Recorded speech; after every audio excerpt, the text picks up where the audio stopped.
திமுக அரசு வந்து மாதம் ஒரு 1000 ரூபாய் அப்படிங்கிற ஒரு விஷயத்த வந்து நடைமுறைப்படுத்திட்டு இருக்காங்க. இதை வந்து எப்படி இது சாத்தியம் அப்படிங்கிற ஒரு கேள்வியை வந்து எடப்பாடி பழனிசாமி அவர்கள் திமுகவுக்கு எழுப்பியிருக்காரு. 2000 ரூபாய் கொடுக்கறது சாத்தியமா அப்படிங்கிற ஒரு கேள்வி இப்ப எழும்புது. தமிழகத்துல போராடாத துறைகளே இல்லைங்கிற அடிப்படையில் இன்னமும் வந்து ஆசிரியர் தகுதி தேர்வு முடித்த ஆசிரியர்கள் தங்களுக்கு பணி நியமனம் கோரி போராடி கொண்டிருக்கிறார்கள்.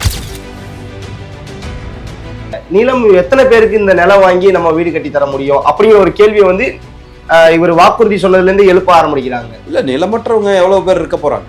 நாங்க வந்து கருணாநிதி சொன்ன மாதிரி வீட்டுக்கு 1 ஏக்கர் நிலம் தர்றோம் அப்படிலாம் பொய்யான வாக்குறுதி அன்னைக்கு நாங்க கொடுக்கறது இல்லை. கேள்விப்பட்டோம். இலவச பேருந்து அப்படிங்கிற ஒரு விஷயத்த வந்து சொல்றாங்க. போக்குவரத்து துறையே நஷ்டத்துல போயிட்டு இருக்கு. இப்ப ஆண்களுக்கும் இலவச இது கொடுத்தா அது கண்டக்டரே தேவையில்லையே. ஒரு அரசு நினைத்தால் எப்படி வேண்டுமானாலும் உங்களுக்கு வந்து வரி வருவாயை உயர்த்த முடியும். இப்ப இறுதியாண்டு படிக்கக்கூடிய மாணவர்களுக்கு மட்டும் மடிக்கணி கொடுத்ததுக்கான காரணம் என்ன? 18 வயசுக்கு மேல இருக்கிறாங்க, ஓட்டு போடுறாங்க, அவ்வளவுதான். இன்னைக்கு ஆளுநர் உரையிலே அவர் சொல்லியிருக்கிறாரு, உதயநிதி நீட்டுக்கான ரகசியங்கள்ட்ட இருக்குன்னு சொன்னாரு. இன்னைக்கு வரைக்கும் அந்த ரகசியத்தை வெளியிட்டாரா?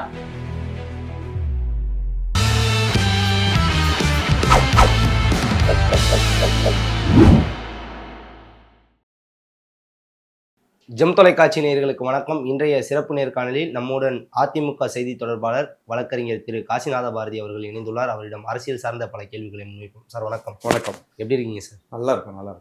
சார், எதிர்க்கட்சி தலைவர் எடப்பாடி பழனிசாமி அவர்கள் முதல் கட்ட வாக்குறுதிகளை வந்து சொல்லியிருக்காரு. இதை எப்படி பார்க்குறீங்க? ஃபர்ஸ்ட், நிச்சயமாக என்னைக்குமே மக்களின் நலன் சார்ந்து செயல்படுகின்ற இயக்கம் அனைத்து இந்திய அண்ணா திராவிட முன்னேற்ற கழகம். அதே போல தேர்தல் களத்திலே எப்பயுமே ஒருபடி மேலே போய் முன்கூட்டியே தேர்தல் பிரச்சாரத்தை துவக்குவது அனைத்து இந்திய அண்ணா திராவிட முன்னேற்ற கழகம். ஏற்கனவே 191 தொகுதிகளில் வந்து பிரச்சாரத்தை ஏற்கனவே மக்களை காப்போம் தமிழகத்தை மீட்போங்கிற அடிப்படையில் பிரச்சாரத்தை முடித்து விட்டார். அதற்கு அடுத்த கட்டமாக தற்போது வந்து மிக அற்புதமான நலத்திட்டங்கள் பற்றிய இதை வந்து வெளியிட்டிருக்கிறாங்க. குலவிளக்கு திட்டத்தின் மூலமாக ஒரு பெண்களுக்கு வந்து மாதம் 2000, அதே போல் ஆண்களுக்கான பேருந்துக்கு விலையில்லாமல் பேருந்துகள். சார், இப்போ குலவிளக்கு பெண்களுக்கு மாதம் 2000 ரூபாய் அப்படிங்கிற ஒரு வாக்குறுதியை வந்து கொடுத்துருக்காரு. திமுக அரசு வந்து மாதம் ஒரு 1000 ரூபாய் அப்படிங்கிற ஒரு விஷயத்த வந்து நடைமுறைப்படுத்திட்டு இருக்காங்க. இதை வந்து எப்படி இது சாத்தியம் அப்படிங்கிற ஒரு கேள்வியை வந்து எடப்பாடி பழனிசாமி அவர்கள் திமுகவுக்கு எழுப்பியிருக்காரு. 2000 ரூபாய் கொடுக்கறது சாத்தியமா அப்படிங்கிற ஒரு கேள்வி இப்ப எழும்புது. இதுக்கு உங்களோட கருத்து? சார், சாத்தியம் இருந்துதான். என்னைக்குமே சாத்தியம் இல்லாத திமுக போல 505 வாக்குறுதிகளை, பொய்யான வாக்குறுதிகளை கொடுத்து இன்னைக்கு தமிழகம் முழுவதும் போராட்ட களமாக, அதுவும் சென்னை மாநகரத்தில் வந்து இன்னைக்கு போராட்டம். அந்த சமவேளைக்கு சம ஊதியம் இன்னைக்கு 25வது நாளாக ராபர்ட் தலைமையில் ஏறக்குறைய 20,000 ஆசிரியர்கள் பாதிக்கப்பட்டிருக்கிறாங்க. அவங்க போராட்ட களத்தில் இருக்கிறாங்க. பகுதி நேர ஆசிரியர்கள் 16,000 பேர் அவங்களுக்கு பணி நிரந்தரம் செய்கிறேன்னு அவர்களுடைய கோரிக்கை வந்து அந்த சமவேளைக்கு சம ஊதியம் 311வது வாக்குறுதி. அதே போல் வந்து தொகுப்பூதிய ஆசிரியர்கள் 16,000 பேர். அதில் தான் வேப்பந்தட்டை பெரம்பலூர் மாவட்டத்தை சேர்ந்த கண்ணன்கிற ஆசிரியர் வந்து தற்கொலை பண்ணி கொண்டு இறந்து போனார். அதற்கு அடுத்ததாக தூய்மை பணியாளர்களை போராட்டம் இப்போதைக்கு கொஞ்சம் ஒத்தி வச்சிருக்காங்க. இன்னைக்கு சத்துணவு பணியாளர்கள் போராட்ட களத்தில் இறங்கி இருக்கிறாங்க. தமிழகத்தில் போராடாத துறைகளே இல்லைங்கிற அடிப்படையில் இன்னமும் வந்து ஆசிரியர் தகுதி தேர்வு முடித்த ஆசிரியர்கள் தங்களுக்கு பணி நியமனம் கோரி போராடி கொண்டிருக்கிறார்கள். இப்படி தொடர்ந்து போராட்ட காலத்திலே இன்றைக்கு தமிழகம் இருந்து கொண்டிருப்பதற்கு காரணம் திராவிட முன்னேற்ற கழக அரசு கொடுத்த 505 பொய்யான வாக்குறுதிகள். அதனால தான் இது நடந்துச்சு. நாங்கள் எப்பயுமே அந்த மாதிரி பொய்யான வாக்குறுதிகளை, நாங்களும் பொய்யான வாக்குறுதியை கொடுத்துருந்தா 21 கூட கண்டினியூ பண்ணியிருந்திருக்கலாம். அந்த மாதிரி கொடுக்குறவங்க கிடையாது. சொல்லாத பல்வேறு நலத்திட்டங்களை 7.5% இடஒதுக்கீடு போல, அத்திக்கடுவா அவிநாசி திட்டம் போல எத்தனையோ ஆயிரக்கணக்கான திட்டங்களை நாங்கள் நிறைவேற்றிருக்கிறோம். என்னைக்கு பொய்யை சொல்லி வாக்குறுதிகளை கொடுத்து பொய் வாக்குறுதிகள் அடிப்படையில் ஆளுங்கட்சியாக அதிமுக வந்தது கிடையாது. மக்களுக்கு நலத்திட்டங்களை வழங்கி மட்டுமே அதிமுக இன்றைக்கும் சர்வே ஆகி கொண்டிருக்கிற கருத்தை பற்றி. அம்மா வீடு வழங்கும் திட்டம் நிச்சயம் கொண்டு வந்திருக்காங்க. இதை பத்தி என்ன? நிச்சயமாக, அதாவது வந்து நிலமில்லாத ஏழை குடும்பத்தை சேர்ந்தவர்களுக்கு, அவர்கள் குடும்பத்தில் எத்தனை பேர் இருக்காங்களோ அவர்களுக்கு தனித்தனி குடும்பமாக திருமணமானவர்களுக்கு நிலம் இருந்தால் அவர்களுக்கு வீடு, அம்மா வீடு கட்டி கொடுப்பது. அப்படி நிலமிற்றவர்களுக்கு அரசே நிலம் வாங்கி அவர்களுக்கு வீடுகளை கட்டித்தரும். இன்னமும் வந்து வறுமை ஒழிந்து விட்டது அப்படின்னு சொல்கிறோமே தவிர, ஆனால் இன்றைக்கும் வந்து தமிழகத்தில் குடிசை வீடுகளை நாம் பார்த்து கொண்டு தான் இருக்கிறோம். அதனால அது வந்து ஒரு மிகச்சிறந்த திட்டமாக தான் அதையும் சொல்லியிருக்காரு. இப்போ பழங்குடியினருக்கு வந்து அதாவது காங்கிரீட் வீடு கட்டித்தர ஒரு விஷயத்த வந்து சொல்லியிருக்காரு. குறிப்பாக வந்து அவங்க வீட்டில் வந்து இப்போ ஒரு ஆணுக்கு கல்யாணம் ஆயிடுச்சு, பையனுக்கு கல்யாணம் ஆயிடுச்சுன்னா அவங்களுக்கு தனி இடம் வாங்கி அவங்களுக்கு வீடு கட்டித்தரேன் அப்படின்னு சொல்றாங்க. நிலம் எத்தனை பேருக்கு இந்த நிலம் வாங்கி நம்ம வீடு கட்டி தர முடியும் அப்படிங்கிற ஒரு கேள்வியை வந்து இவர் வாக்குறுதி சொன்னதுல இருந்து எழுப்ப ஆரம்பிக்கிறாங்க. இல்ல, நிலமற்றவங்க எவ்வளவு பேர் இருக்க போறாங்க. ஒரு சில லட்சங்கள் தான் இருப்பாங்களே தவிர கோடிக்கணக்கான பேர் நிலம் பெற்று இருக்கிறதுக்கு வாய்ப்பு கிடையாது. நாங்கள் வந்து கருணாநிதி சொன்ன மாதிரி வீட்டுக்கு 1 ஏக்கர் நிலம் தர்றோம் அப்படிலாம் பொய்யான வாக்குறுதி அன்னைக்கு நாங்கள் கொடுக்குறதில்ல. கேள்விப்பட்டிருப்பீங்க நீங்கள். அவங்க வீட்டுக்கு ஒரு ஏக்கர் நிலம் தான் தர்றோம்னு சொல்லி அப்படியெல்லாம் கிடையாது. உண்மையான என்ன செயல்படுத்த முடியுமோ அதைத்தான் நாங்கள் சொல்லுவோம். அதைத்தான் அவர் எடப்பாடியார் அவர்கள் சொல்லியிருக்காங்க. இப்ப திமுக அரசை பொறுத்த வரைக்கும் மகளிருக்கான அந்த இலவச பயணம் இதை வந்து இது வரைக்கும் பிரச்சாரம் பண்ணிக்கிட்டு தான் இருக்காங்க. மகளிருக்கு இலவச பேருந்து அப்படிங்கிற ஒரு விஷயத்த எடப்பாடி பழனிசாமியார் அவர்கள் வந்து ஆண்களுக்கும் வந்து இலவச பேருந்து அப்படிங்கிற ஒரு விஷயத்த வந்து சொல்றாங்க. போக்குவரத்து துறையே நஷ்டத்துல போயிட்டு இருக்கு. இப்ப ஆண்களுக்கும் இலவச இது கொடுத்தா அது கண்டக்டரே தேவையில்லையே அப்படிங்கிற ஒரு கேள்வி எழுப்புறாங்க இல்லையா? அப்ப கண்டக்டரோட வேலையெல்லாம் பறிக்க பாக்குறீங்களா அப்படிங்கிற ஒரு கேள்வி. போக்குவரத்து துறை நாங்க பறிக்கலைங்க, திமுக அரசு பறிச்சிருக்குங்க. போக்குவரத்து துறையில கிட்டத்தட்ட 15,000 20,000 காலி பணியிடங்கள் இருக்கு. ஏறக்குறைய சென்ற வாரத்துல பார்த்துருப்பீங்க. தென் தமிழகத்துல மதுரையை சுற்றி தொடர்ந்து நடந்த ஆக்சிடென்ட்டுகள், தினந்தோறும் நடந்த ஆக்சிடென்ட்டுகள். என்ன காரணம்? சரியான ஓட்டுநரை நியமிக்காமல் சிஎல்னு சொல்லுவாங்க, கேஷுவல் லேபரா வந்து அன்னன்னைக்கு கூட்டுகிறது கான்ட்ராக்ட் பேசிஸ்ல. அந்த மாதிரி ஓட்டுகின்ற டிரைவர்கள் உருவாக்குற ஆக்சிடென்ட்ல இப்போ சென்ற ஓரிரு வாரங்களில் மட்டுமே ஏறக்குறைய 100 பேர் நெருக்கமாக இறந்து போயிருக்கிறாங்க தென் மாவட்டத்தில். அதனால வந்து இவர்களை போன்ற செயல்படாத அரசு என்னைக்கும் அதிமுக அந்த மாதிரிலாம் செயல்படாத அரசாக இருந்தது கிடையாது. ஏறக்குறைய 2011 2021 வரை 49,000 அரசு பணியாளர்களை தமிழ்நாடு அரசு பணியாளர் தேர்வாணையம் மூலமாக நியமித்தது அனைத்து இந்திய அண்ணா திராவிட முன்னேற்ற கழக அரசு. எந்த இடத்துலையும் வந்து நாங்கள் பொய்யை சொல்றது கிடையாது. ஏறக்குறைய 3,700 முதுகலை ஆசிரியர்கள், இடைநிலை ஆசிரியர்கள், 49,000ங்கிறது இது டிஎன்பிஎஸ்சி மட்டும். அது இல்லாமல் தேர்வுகளை நடத்தி ஆசிரியர்களை நியமித்தது அனைத்து இந்திய அண்ணா திராவிட முன்னேற்ற கழக அரசு. என்னைக்கு பொய்யை நாங்கள் சொல்றது கிடையாது. அதாவது வந்து எல்லா பேருந்துகளும் கிடையாது. நீங்க வந்து திமுக கொடுக்கறதும் எல்லா பேருந்துலையுமா பெண்களுக்கு சம் பர்டிகுலர் பேர் அது மாதிரி தான் அவங்க இது பண்ணுவாங்களே தவிர ஃபுல்லாவும் கொடுக்க முடியாது.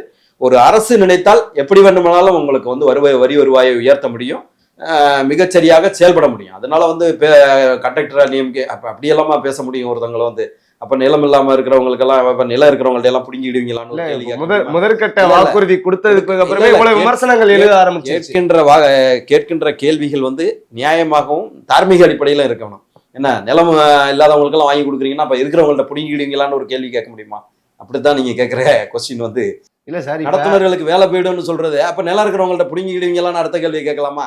இல்ல சார், விமர்சனங்கள் வந்து வாக்குறுதி விமர்சனம் மாற்று கட்சி பண்ணுவாங்க. நாங்க என்னைக்கு பொய்யான வாக்குறுதி கொடுத்தது இல்லை. நீங்க ஒரு வாக்குறுதியை சொல்லி நீங்க பொய்யா கொடுத்துறீங்கன்னு சொல்லுங்க, நான் அதுக்கான விளக்கத்தை சொல்லுங்க. ரைட்டுங்களா?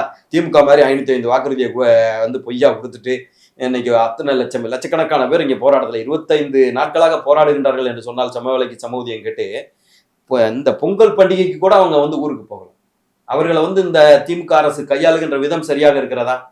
அவர்களை ஏதோ இன்டர்நேஷனல் கிரிமினல்ஸை போல அடித்து ஏற்றுவது, தரதரண்டு இழுத்து செல்வது, பெண் ஆசிரியைகளை வந்து ஆண் காவலர்களை விட்டு இழுத்து செல்வது, குழந்தைகளோட வந்து போராடுறாங்க. அந்த குழந்தைகள் முன்னாலேயே வந்து ஒரு பையனை வந்து அரெஸ்ட் பண்ணி அழைச்சிட்டு போனாங்க.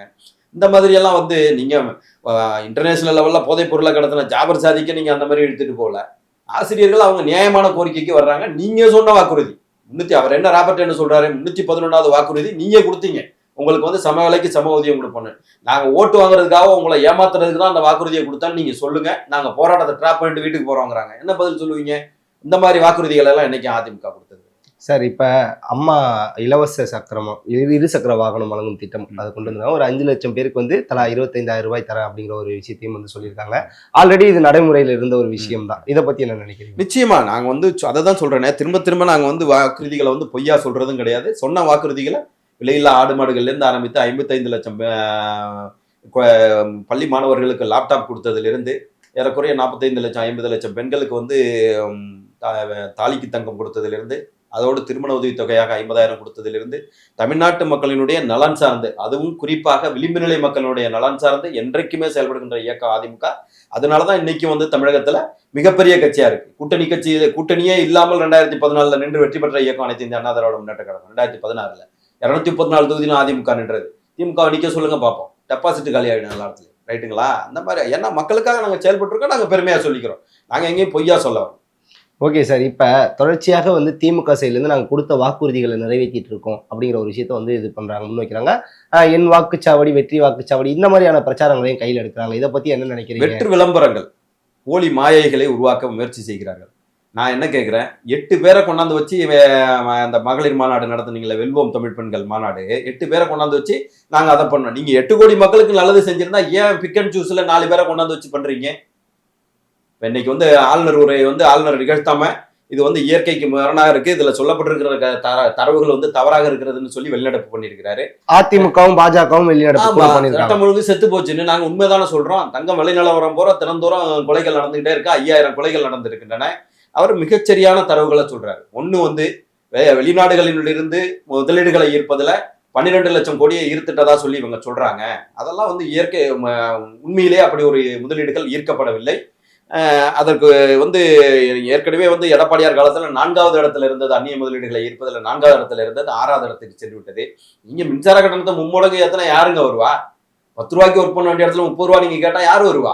இதெல்லாம் பொய்யா ஏன் நீங்க வந்து முயற்சி செய்ய? அதாவது 1.54 லட்சம் கோடி, 1 லட்சம் கோடியும் 54,000 கோடிக்கு முதலீடு செய்கின்ற பாக்ஸ்டார் நிறுவனம், செமிகண்டக்டர்ஸ் தயார் பண்ணுகின்ற நிறுவனம் வந்து குஜராத் மாநிலத்துக்கு போயிட்டு 2 மாதங்கள் அப்ளை பண்ணிட்டு தமிழகத்துல வந்து தொழில் தொடங்குவதற்கு அப்ளை பண்ணிட்டு வெயிட் பண்ணாங்க. போயிடுச்சா இல்லையா உங்களுக்கு தெரியுமா இல்லையா? பிஒய்சி கார் நிறுவனம் 54,000 கோடிக்கு முதலீடு செய்யறது தெலுங்கானாவுக்கு போயிடுச்சு, ரேவந்த் ரெட்டியோட தெலுங்கானாவுக்கு. கோத்ரேஜ் நிறுவனம் 6,000 கோடி ஆந்திர மாநிலத்துக்கு போயிட்டு. அதனால வந்து நீங்க பொய்யாக சொல்றீங்கன்னு ஒரு இதை சொல்றாரு. அடுத்த வந்து போக்சோ வழக்குகள், பெண்களுக்கு எதிரான பாலியல் குற்றச்சாட்டுகள் 55 விழுக்காடு உயர்ந்திருக்குங்கிறத உங்களுடைய சமூக நலத்துறை அமைச்சர் கீதா ஜீவனே அவங்களே சொல்லிட்டாங்க. 6,999 போக்சோ வழக்குகள் தமிழகத்தில் பதிவு செய்யப்பட்டிருக்கின்றன, 114 கோடி நாங்க இழப்பீடு கொடுத்திருக்கிறோம். அப்ப நீங்களே வந்து இது வந்து ஒப்புதல் வாக்குமூலம். அது மாதிரி தொடர்ந்து அவர் வந்து ஆளுநர் வந்து இயற்கை தவறான தகவல்கள், தவறான தரவுகளின் அடிப்படையில் இது நடந்திருக்கு, சட்டம் ஒழுங்கு சரியில்லைங்கிறது உலகத்துக்கே தெரிஞ்ச விஷயம். நேற்றைக்கு கூட சொன்னீங்க, அந்த மாணவர்கள் வந்து கத்தியால போட்டு வெட்டினது. அதே மாதிரி வந்து வட மாநில மாணவரை வந்து திருவள்ளூர்ல வந்து ட்ரெயின்ல பயணிக்கிற போது போட்டு வெட்டி ரீல்ஸ் வெளியிடுவதற்காக. இதெல்லாம் என்ன காரணம்? போதையினுடைய உச்சம். போதைப் பொருட்கள், மெத்தப்பட்டமைங்கிற ஒரு போதைப் பொருள் இருக்குங்கிறதே திமுக அரசு வந்ததற்கு பிறகு, ஜாபர் சாதிக்கு பிடிப்பட்டதற்கு பிறகுதான் உலகத்துக்கு தெரிய வந்துச்சு. உண்மையா இல்லையா? இந்த போதையினுடைய அடுத்த சப்சிக்வெண்ட் கான்சிக்வன்சஸ் தான் நடக்கின்ற கொலைகளும், கொள்ளைகளும், கற்பழிப்புகளும். அதற்கு காரணம் என்னன்னா வந்து 8 வயசு பெண் குழந்தையிலிருந்து 80 வயது மூதாட்டி வரை இன்றைக்கு தமிழகத்துல இன்னமும் சொல்றாரு, தலித்துகள் மீதான வன்முறை அதிகமாகி இருக்கிறது. ஒவ்வொரு இதா வந்து பர்சன்டேஜ் ஆஃப் இது வந்து அதிகமாகிதான் இருக்கு, எதுவுமே குறையல. அண்ணா நகர்ல சிறுமி பாலியல் வன்முறைக்கு ஆளாகிறாங்க, அவங்க பெற்றோர்கள் கம்ப்ளைண்ட் கொடுக்க போறாங்க. அவர்கள் மீது நடத்தப்பட்ட தாக்குதல் காவல் நிலையத்துல. அப்ப எங்க நீங்க சட்டம் ஒழுங்கு எங்க சரியா வச்சிருக்கிறீங்க? சட்டம் ஒழுங்கு சரியா இல்லைங்கிறதா எங்களுடைய குற்றச்சாட்டு. இன்னைக்கு வந்து எடப்பாடியார், பிரதான எதிர்க்கட்சி தலைவர் எடப்பாடியார் வந்து சட்டம் ஒழுங்கு செத்து போச்சுன்னு சொல்லி வெளிநடப்பு பண்ணியிருக்காரு. உண்மைதானே? நாங்க பொய்யா இல்லாத ஒரு மாயை நாங்க கட்டமைக்க விரும்பல. உங்களை போல ஒரு 8 பேரை கொண்டாந்து வச்சுட்டு அப்பா அப்படி பண்ணாரு இப்படி பண்ணாரு நாங்க கேட்கிறோமே. ரவிக்குமார் செத்து போனாரு, தூய்மை பணியாளரு, என்னை 6 மாசமா எனக்கு வேலை இல்லை, வேலையை விட்டு நீக்கிட்டாங்க, இவங்க போராட்டம் தொடர்ந்து போயிட்டு இருக்குன்னு எங்களை வந்து வேலையை விட்டு நீக்கிட்டாங்க, எனக்கு மருத்துவ சிகிச்சைக்கே வழி இல்லைன்னு சொல்லிட்டு தற்கொலை செஞ்சுட்டு இறந்து போனாரு. இந்த 16,000 தொகுப்பு ஆசிரியர்கள் தான் கண்ணை வந்து சூசைட் பண்ணிட்டு இறந்து போனாரு. இந்த இறப்புகளுக்கெல்லாம் யார் பொறுப்பேற்க வேண்டியது? தமிழக அரசினுடைய கையாளகத்தனம் தானங்க காரணம். மறுக்க முடியாத உண்மை தானுங்க. அதனால வந்து இந்த லாக்அப் டெத்து, அஜித்குமார் மரணம், இன்னைக்கு வரைக்கும் அந்த காரணமே என்ன காரணத்துக்காக? ஒரு 10 லட்சம் ரூபாயை திருடிவிட்டாரு, ஒரு என்கவுண்டர் நடத்தினாங்க, அப்படியா நடந்துச்சு? என்ன காரணம்னே தெரியாம ஒரு இளைஞனுடைய உயிர் போயிருக்கிறது.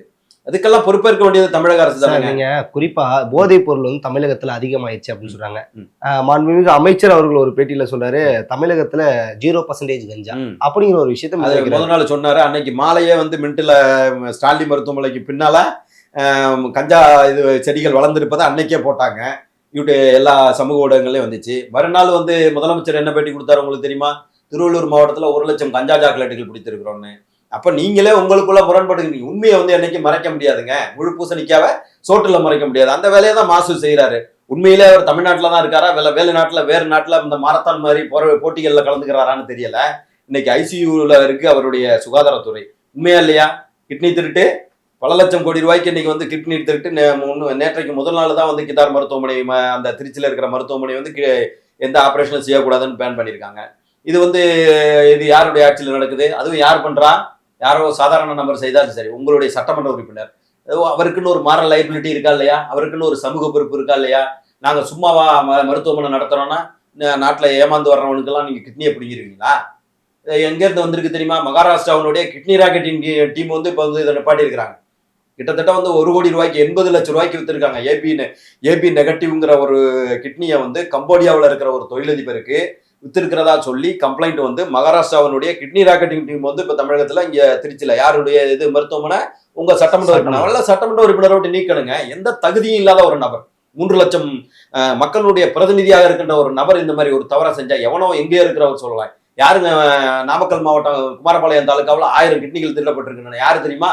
திராவிட ஆனந்த். உங்க கட்சியினுடைய பேரே திராவிட ஆனந்த். எப்ப கைது பண்றீங்க? 6 மாசம் அந்த பிரச்சனை நடந்து உச்சநீதிமன்றம் வரைக்கும் போய் இப்போ சென்ற வாரம் ஒரு 2 வாரத்துக்கு முன்னே தான் கைது செஞ்சிருக்கீங்க. நான் என்ன கேட்கிறோம், குற்றவாளிகளுடைய புகலிடமாக ஏன் திமுக இருக்குங்கிறது தான் எங்களுடைய கொஸ்டின். குற்றவாளிகளுடைய புகலிடமாக நீங்கள் இருப்பதால் தான் அவங்க கொஞ்சம் கூட பயம் இல்லாம, திண்டுக்கல் மாவட்டத்துல சென்ற வாரம் யாரோ ஒரு ரவுடிங்கிறாங்க, அவர் தவறு இருக்கலாம், அவரையும் அவர் ஒய்ஃபையும் ஒரே அட்டி டயத்துல ஒரே இடத்துல கிடையாது, வேற வேற இடங்கள்ல. அப்ப இந்த மாதிரி எல்லாம் யாரால பிளான் பண்ண முடியுது? என்ன காவல்துறையை சேர்ந்தவங்க தானே திருவண்ணாமலையில ஒரு தாயின் முன்னிலையில மகளை கற்பழிச்சாங்க. அவங்களெல்லாம் என்கவுண்டர் போடணுங்க. இல்லைன்னா எப்படிங்க சட்டம் ஒழுங்கு நீங்க நிலைநாட்ட முடியும்? நேற்றைக்கு அந்த மாணவர்கள் இப்ப ஃபுட் டெலிவரி கொடுக்க போனவரை தாக்குறாங்கன்னா இங்க ஒன்னும் பண்ணிட மாட்டாங்க சார். இப்ப கையாலாகாத பொம்மை முதல்வருடைய அரசு நடக்குது, ஒன்னும் நம்மள ஒன்னும் பெருசா டச் பண்ணிட மாட்டாங்க. அப்படித்தானங்க ஒரு ரீல்ஸ் போடுறதுக்காக நீ வடமாநிலத்து மாணவரையா உன் அண்ணன் தம்பியை பிடிச்சு விட்டேன் சார், குறிப்பா இல்ல உன் அம்மாவை பிடிச்சு விட்டேன், தவறு தானங்க? நீங்க சொல்றது எல்லாமே மனித உயிர்கள் தான். அது வடமாநிலத்து மனிதனா இருந்தாலும் சரி, தென் மாநிலத்து மனிதனா இருந்தாலும் சரி, இந்த மாதிரி எல்லாம் அவர்களுக்கு ஊக்கம், அவர்களுக்கான தைரியம் எங்க இருந்து வருதுன்னா இந்த கையாளாக அரசு தான் காரணம். சார் நீங்க சொன்னது மாதிரிதான் இப்ப திருத்தணியில அந்த வடமாநில இளைஞரை வெட்டி ரீல்ஸ் எடுத்து போடுறாங்க. இப்ப நேற்றைய தினம் வேளச்சேரியில ஃபுட் டெலிவரி பண்ணக்கூடியவர்ல நீ கெத்தா நான் கெத்தா அப்படிங்கிற ஒரு தகராறுல வெட்டி அதை ரீல்ஸ் எடுத்து போடுறாங்க. ரீல்ஸ் மோகத்தினால இளைஞர்கள் கெட்டு போறாங்களா? ரீல்ஸ் மோகம் மட்டுமல்ல, அதுதான் நான் சொல்றேன். இதுக்கு எல்லாத்துக்கும் அடிப்படை காரணங்கிறது போதாய் கஞ்சா சாக்லேட்டுகள் தான் காரணம். கஞ்சா சாக்லேட்டுகள்ங்கிறது இவங்க தான் அறிமுகப்படுத்தினாங்க, மெத்தபட்டமைன்கிறத இவங்க தான் அறிமுகப்படுத்தினாங்க. உடனடியாக அவனை கட்சி விட்டு நீக்கணும்லங்க. அவங்க எல்லாம் எப்படிங்க உங்களோட சென்ற வாரம் பாத்தீங்களா, மாசுவோட ஒரு பெண்ணு கஞ்சா கடத்துறவங்க நியூஸ்ல படிக்கிற முந்தா நாள் மெரினா கடற்கரையில ஒருத்தன் கஞ்சாவை உலர்த்திட்டு பக்கத்துல படுத்து தூங்கிட்டு இருக்கான். எப்படி இவனால எல்லாம் தூங்க முடியுதுன்னு ஒரு நியூஸ் ஒரு செய்தித்தாள்ல நான் படித்தேன். எப்படி இது மாதிரி எல்லாம் சமூக விரோதிகளுடைய அதுக்கு காரணம் உங்களுடைய கையாளாகாத அரசு தான். நாங்க வேற யார்ட்டையும் போய் கேட்க முடியாது. நாங்க போய் ஜெம் டிவி கிட்ட கேட்க முடியும், உங்கள்கிட்ட தான் கேட்க முடியும். நான் அப்பான்னு என்னைய கூப்பிடுறாங்க, அசிங்கமா இல்ல? நல்ல அப்பாவா நீங்க? கெட்ட அப்பாவால இருக்கீங்க. குறிப்பா இந்த போதைக்கு எதிராக முதலமைச்சர் அவர்கள் ஒரு வீடியோ வெளியிடறாரு. போதையில் ஒளியில் செல்லாதீர்கள், அப்பா சொல்றதை கேளுங்க அப்படிங்கிற வீடியோ எல்லாம் வெளியிட. அதெல்லாம் யாராவது என்ஜிஓ வெளியிடலாம், ஒரு திரைப்பட நடிகர் வெளியிடலாம். நீங்க தானங்க முதலமைச்சர், சட்டம் ஒழுங்கு உங்க கையில தானங்க இருக்கு, ஹோம் டிபார்ட்மெண்ட் உங்கள்கிட்ட தானங்க இருக்கு. நீங்க காவல்துறையை முடுக்கி விட்டு 4 பேரை கைது பண்ணுங்க, 4 பேரை அரெஸ்ட் பண்ணுங்க. நீங்க உங்களுடைய அது அவர் தெரிஞ்சு பண்றாரா தெரியாம பண்றாரான்னு அது ஒப்புதல் வாக்குமூலம்னு சொல்லுவாங்கல்ல கிரிமினல் ஜூரிஸ்பிருடன்ஸ்ல, அந்த மாதிரி என்னால செயல்பட முடியலங்கிறத அவரே ஒத்துக்கிறாரு. அதை திரைப்பட நடிகர் பண்ணலாம். என்ன லேப்டாப் கொடுக்கறது படித்த மாணவர்களுக்கு, அதுவும் நாங்க தான் 10வது 11வது படிக்கிற மாணவர்கள்லேருந்து கொடுத்துருந்தோம். அதை நிப்பாட்டினீங்க. கல்லூரி மாணவர்களுக்கு எதுக்காக கொடுக்குறாங்க தெரியுதா? ஓட்டு போடுவாங்களாம். குறிப்புல இந்த ஸ்டார் போடுவாங்கல்ல விற்பனை இதுல, அது மாதிரி நீங்க போட்டலாம். ஓட்டு உள்ள மாணவர்களுக்கு மட்டும்னு சொல்லலாம் சார். இப்ப அதான் சார், குறிப்பா அதிமுக ஆட்சியில அந்த 11வது 12வது படிக்கும் மாணவர்களுக்கு லேப்டாப் மடிக்கணினியானது வழங்கப்பட்டது. அது இப்ப இந்த 4.5 ஆண்டு காலம் செய்யாது, இந்த 4 மாதங்கள்ல இப்ப லேப்டாப் கொடுக்க திமுக அரசு முற்படுது. அதுவும் குறிப்பா எல்லா மாணவர்களுக்கும், அதாவது கல்லூரி படிக்கக்கூடிய மாணவர்களுக்கு இலவச மடிக்கணினி அப்படிங்கிற ஒரு வாக்குறுதியை கொடுத்திருந்தாங்க. குறிப்பா இப்ப இறுதி ஆண்டு படிக்கக்கூடிய மாணவர்களுக்கு மட்டும் மடிக்கணி கொடுத்ததுக்கான காரணம் என்ன? இதை பத்தி என்ன? 18 வயசுக்கு மேல இருக்கிறாங்க, ஓட்டு போடுறாங்க, அவ்வளவுதான். இன்னைக்கு ஆளுநர் உரையிலே அவர் சொல்லியிருக்கிறாரு, தமிழகத்துல இருக்கிற 50% கல்லூரிகள்ல பேராசிரியர்கள் நியமிக்கப்படலை, பல்கலைக்கழகங்களையும் ஆசிரியர்கள் நியமிக்கப்படலை. அப்ப எதிர்கால தலைமுறை ஏங்க போதையின் பாதையில செல்லாம இருக்கோம்? போதையின் பாதையில அவங்களை கொண்டுட்டு போயிட்டு இருக்கிறதே நீங்க, உங்க கட்சிக்காரன், உங்க அயலக பிரிவுகளுடைய மாவட்ட செயலாளர். என்ன அவன் உதயநிதியோட டச்சில் இருக்கிறான், கிருத்திகா உதயநிதியோட படம் எடுக்கிறான், கோ ப்ரொடியூசரா. எல்லாத்துக்கும் காரணம் நீங்களே பேசுவது. அது என்ன இறுதி ஆண்டு படிக்கிற மாணவர்களுக்கு புரட்சி தலைவி அம்மா அவர்கள் கொண்டு வந்தாங்கன்னா, ஒரு வசதியான குடும்பத்தை சேர்ந்தவன் ஒரு லேப்டாப் வச்சிருக்கிறான், ஆனா ஏழை குடும்பத்தை சேர்ந்தவன்ட்ட லேப்டாப் இல்லை. மாணவர்கள் விஞ்ஞானபூர்வமாக அவங்க என்ன ஓட்டு போடுறவங்களுக்கு கொடுத்தாங்க. 11வது படிக்கிற மாணவர்கள் விஞ்ஞானபூர்வமாக கல்வி பயிரணும், அடுத்த மாணவர்களோடு காம்பீட் பண்ணணும் அப்படிங்கிற ஒரு அற்புதமான நோக்கத்துல உங்களை மாதிரி உங்கள்கிட்ட சுமங்கலி கேபிள் விஷன் இருக்குங்கிறதுக்காக டிவி பட்டி இலவசமா கொடுத்தீங்களே. எல்லாரும் டிவி வாங்கிட்டாங்கன்னா கேபிள் கனெக்ஷன் வாங்கி ஆகணும். சுமங்கலி கேபிள் விஷன்ல யாருடையது? தயாரிதிமாரோடைய சுமங்கலி கேபிள். இந்த மாதிரி பிசினஸுக்காக அரசியல் பண்றவங்க நாங்க கிடையாது, ரைட்டுங்களா? ஏன் நீங்க கர்நாடகத்தை பேச மாட்டேங்கிறீங்க? உங்க சகோதரி செல்வியினுடைய நிறுவனங்கள், வர்த்தக நிறுவனங்கள் அங்க கர்நாடகத்துல இருக்கு, அதனால நீங்க பேச மாட்டேங்கிறீங்க, ரைட்டுங்களா? காவிரியில கேட்டா நாங்க ஏதோ துரோகம் செஞ்சுட்டு தான் அவர் பேசிட்டு வர, நீங்க தாங்க துரோகம் பண்ணிட்டு இருக்கீங்க. உங்க கூட்டணி கட்சி தானங்க அங்க இருக்கு. அவங்க தானங்க மேகதாது அணைக்கான அடிப்படை இதுக்கு வந்து 5000 கோடி ரூபாய் ஒதுக்கி இருக்கிறாங்க. ஒரு 60 பேர் கொண்ட குழு அமைச்சிருக்காங்க. போய் நாங்க அரசியல் பண்றதுக்காக தேர்தல் வருதுங்க, அது வரைக்கும் செவனே இருங்கன்னு போய் காலைல விழுந்தாவது உங்களால கேட்க முடியுதா? தைரியம் இல்லை. இல்ல அதாவது நோக்கம் இல்லை. உண்மையான மக்கள் நல நோக்கம் உங்களிடம் இருந்தால் நீங்க அவங்கள்ட்ட வந்து ஒரு ஃப்ரெண்ட்லி ரிக்வஸ்டே வைக்கலாமே. நம்ம 2 பேரும் ஒரே கூட்டணியில இருக்கிறோம், எனக்கு தேர்தல் வருது, நான் ஜெயிக்கணும், அதுக்காக கூட உங்களால செய்ய முடியலன்னா. ஓகே, இப்ப தலித்துகள் மீதான வன்முறைகள் அதிகமாகுது அப்படிங்கிற ஒரு விஷயத்த வந்து இது பண்ணாங்க. கூட்டணியில திருமாவளவன் அவர்கள் இருக்காரு, இத பத்தி என்ன நினைக்கிறீங்க? அவர் தலித்தினத்தின் பாதுகாவலர் அப்படிங்கிற ஒரு விஷயத்த வந்து முன்வைக்கிறாங்க. திருமாவளவனை தலித்தினத்தினோட பாதுகாவலர் அப்படிங்கிற ஒரு விஷயத்த வந்து முன்வைக்கிறாங்க. நீங்க தலித்தினத்தோட அதாவது படுகொலைகள் அதிகமாகுது அப்படிங்கிற ஒரு விஷயம், வன்முறைகள் அதிகமாகுது அப்படிங்கிற ஒரு விஷயத்த சொல்றீங்க. திருமாவளவன் கூட தானே இருக்காரு. இல்ல, திருமாவளவன் வந்து உண்மையிலே ஒடுக்கப்பட்ட மக்களுடைய பிரதிநிதியா இருந்தாரு. ஒரு சுயம்புவாக முளைத்து வந்த ஒரு அற்புதமான தலைவராக இருந்தவர், இன்னும் இருந்து கொண்டு தான் இருக்கிறார். ஆனால் அவருடைய அந்த போர்க்குணம்ங்கிறது வந்து இப்ப சன்னஞ்சனமா அந்த திமுக கூட்டணிக்கு வந்ததற்கு பிறகு நீர்த்து போயிடுச்சு.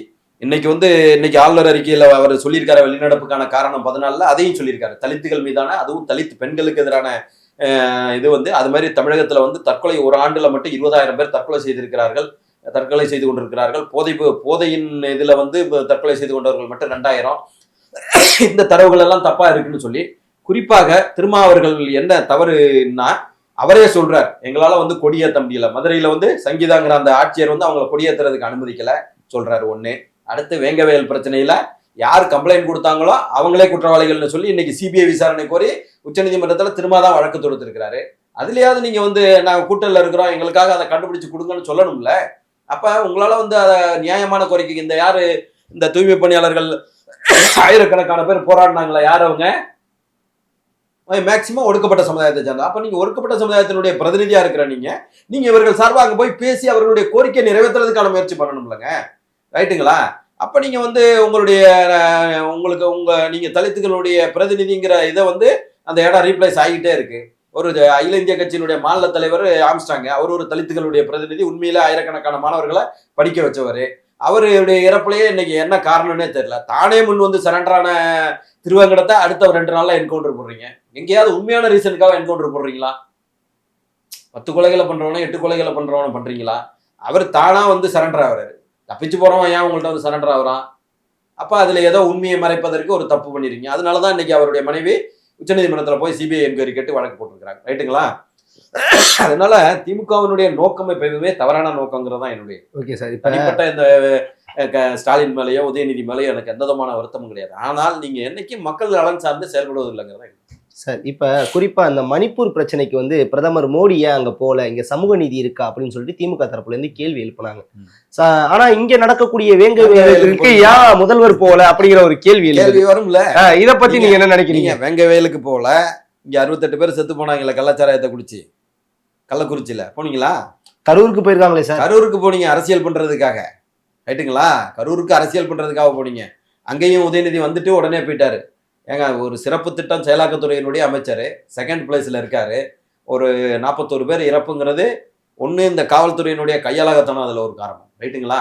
நீங்க வந்து இவ்வளவு ஆயிரக்கணக்கான பேர் மக்கள் கூடுவாங்கிற போது அதை விட எல்லார்ட்டான பிளேஸை கொடுத்துருக்கலாமா இல்லையாங்க? அதுக்கு வாரம் வந்து உதயநிதி பிரச்சாரத்துக்கு வந்தாங்க. ரவுண்டானா தானே கேட்டாங்க, கொடுத்துருக்கலாமா இல்லையா? இந்த 41 பேர் இன்னைக்கு உயிரோட இருந்திருப்பாங்களா இல்லையா? அதுக்கான மாரல் லைபிலிட்டி யாருங்க? அதை நடத்திய அந்த கட்சிக்கு ஒரு 50% பங்களிப்புனா கவர்மெண்ட் மிஷினரிக்கு ஒரு 50% இன்னைக்கு நேற்றுக்கு என்ன இதுல கொடுத்துருக்காரு? காவல்துறை வந்து சரியான பாதுகாப்பு கொடுக்கல, போதுமான காவலர்களை அப்ளை பண்ணல சொல்றாரா இல்லையா? குற்றச்சாட்டுக்கு அந்த இறப்புக்கு யார் காரணம்? நீங்க தானே காரணம். சரி போனீங்கிறத பெருமையா பேசுறீங்கல்ல. ஏன் போகல வேங்கவேலுக்கு? ஏன் போகல? 68 பேர் செத்தாங்களே, அதுல நடந்த இதெல்லாம் உங்களுக்கு நல்லா தெரியும். ரைட்டுங்களா? 10 பேர் சாவுறாங்க, மாவட்ட ஆட்சியர் இது பண்றாரு, அது கள்ளச்சாராய சாவு இல்லைன்னு சொல்லி அந்த டெத்துல போய் குடிச்சிட்டு ஆடினாங்க பாருங்க, அவங்க தான் பாக்கி 55 பேர் செத்து. இது வந்து கவர்மெண்டோடைய இன்னெஃபிஷியன்சி காரணம் இல்லையாங்க? நம்மளும் காரணமா இல்லையா அதுக்கு? இவர் அப்பான்னு பேசிக்கிறாங்கன்னா மக்கள் சொல்லணுங்க. நீங்களாம் ஆர்டிபிசியலாக தமிழகத்தில் இருக்கிற அத்தனை காட்சி ஊடகங்களையும் யாராவது கிட்னி ராக்கெட்டை பத்தி யாராவது இதை எடுத்தாங்களா? அதிமுகவில் கூட்டணி சரியா இருக்கா இல்லையான்னு எதிர்கட்சிகளை பற்றி விமர்சனத்தை எடுத்து எதிர்கட்சிகளை பற்றி மட்டுமே தலைப்புகளை எடுத்து விவாதம் பண்ணுகின்ற ஒரே நாடு வந்து தமிழ்நாடு மட்டும்தான் தெரியுமா? ஆளுங்கட்சியினுடைய அந்த தவறே இல்லைன்னா ரைட்டு நீங்க சொல்றது. 68 பேர் செத்தாங்களா, எடுத்தாங்களா, டிபேட் எடுத்தாங்களா? 1000 பேருடைய கிட்னி ஒரே தாலுக்காவிலன்னா என்னாச்சு? ஒட்டுமொத்த மக்கள் தொகையும் கிட்னியை திருடி இருக்கீங்க. என்ன இது யார் சொல்ற? நாங்க சொல்லல, உங்களுடைய வினித் ஐஏஎஸ் ரிப்போர்ட் சொல்லுது. அதுக்கு என்னைக்காவது டிபேட் எடுத்திருக்காங்களா? ஆசிரியர் தற்கொலை செய்து கொண்டு இறந்து போனாரு, 16,000 பேருக்கு வந்து நீங்க கொடுத்த வாக்குறுதி பொய்யான வாக்குறுதி, ரைட்டுங்களா? அவங்க ஏன் இன்னைக்கு வந்து வர்றாங்கன்னா, நீ பொய்யான வாக்குறுதியை சொல்லி ஓட்டு வாங்கின, உங்களுக்கு ஓட்டு போட்டாங்க, நிறைய பேர்கிட்ட ஓட்டு வாங்கி கொடுத்தாங்க. அதனாலதான் அவங்க வந்து வேதனையினுடைய உச்சத்துல, வெறுப்பின் உச்சத்துல தான் இன்னைக்கு வந்து தற்கொலை செய்து கொண்டு இறந்து போறார். அந்த இறப்புக்கு காரணமானவர் தமிழக முதல்வர். இன்னைக்கு சத்துணவு பணியாளர் இன்னைக்கு போராட்டத்தில் ஈடுபட ஆரம்பிச்சிட்டாங்க. என்ன நீங்க ஏன் பொய்யான வாக்குறுதியை கொடுக்குறீங்க? அதைத்தான் நாங்க கேட்கிறோம். அப்ப மக்களை ஏமாத்தி வந்துட்டோம்னா அப்புறம் எது வேணாலும் பாத்துக்கலாம். உதயநிதி நீட்டுக்கான ரகசியங்கள்ட்ட இருக்குன்னு சொன்னாரு, இன்னைக்கு வரைக்கும் அந்த ரகசியத்தை வெளியிட்டாரா? பீரியடே முடிய போகுது, ரைட்டுங்களா? ஒரு வாக்குறுதியை சொன்னோம்னா அதை நிச்சயமா நிறைவேற்றணும். நிறைவேற்றலாம், ஏன் பொய்யான வாக்குறுதியை கொடுக்கணும்? சிறப்பான தகவலுக்கு ரொம்ப நன்றி. நன்றி.